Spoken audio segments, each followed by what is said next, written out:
Syria की राजधानी दमिश्क में पिछले दिनों ईरान के वाणिज्य दूतावास पर हमले के बाद मध्य पूर्व में तनाव चरम पर है। हमले के बाद भड़के ईरान ने इजराइल से बदला लेने की कसम खाई है। ईरान और इजराइल के बीच टेंशन बढ़ती जा रही है। इजराइल को हमले का डर सता रहा है। दोनों देशों के बीच कभी भी जंग छिड़ सकती है। उधर अमेरिका इजराइल के बचाव में उतर आया है, लेकिन ईरान भी अकेला नहीं है। उसे भी मुस्लिम देशों का साथ मिलता दिख रहा है।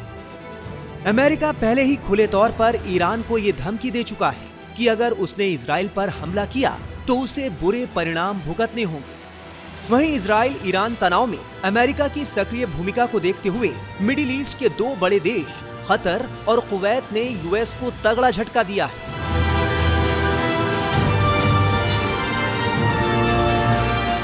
मीडिया रिपोर्ट्स के मुताबिक कतर और कुवैत ने अमेरिका को ये साफ कर दिया है कि अगर ईरान इजराइल जंग के हालात पैदा होते हैं तो वो अमेरिका को इजराइल की मदद के लिए अपने देश में मौजूद उनके बेस का इस्तेमाल करने की इजाजत नहीं देंगे। साथ ही ये भी कहा कि अमेरिका इस विवाद के दौरान उनके एयर स्पेस का इस्तेमाल भी नहीं कर सकेगा। बता दें कि कतर और कुवैत में अमेरिका के बड़े सैन्य ठिकाने हैं। अमेरिका इन देशों को लंबे वक्त से सुरक्षा भी मुहैया कराता रहा है।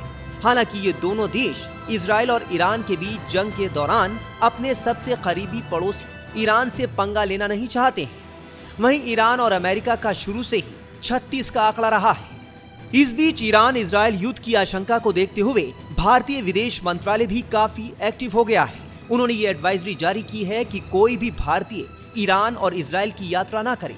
इन देशों में पहले से मौजूद भारतीयों से कहा गया है कि वो तत्काल प्रभाव से दूतावास से संपर्क करें, अतिरिक्त सावधानी बरतने और अपनी सुरक्षा को ध्यान में रखते हुए घर से बाहर कम से कम मूवमेंट करें।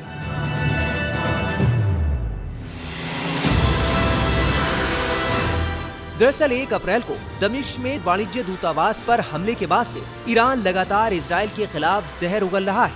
इस हमले में ईरान की elite force Islamic revolutionary guard core के वरिष्ठ कमांडर जनरल मोहम्मद रिजा जाहिदी और उनके डिप्टी समेत 7 अधिकारी मारे गए थे। जाहिदी सीरिया में ईरान के लिए महत्वपूर्ण भूमिका निभा रहे थे, जिसमें तेहरान समर्थित संगठन हिजबुल्लाह के लड़ाकों और सीरिया की असद सरकार के बीच संपर्क स्थापित करना प्रमुख था।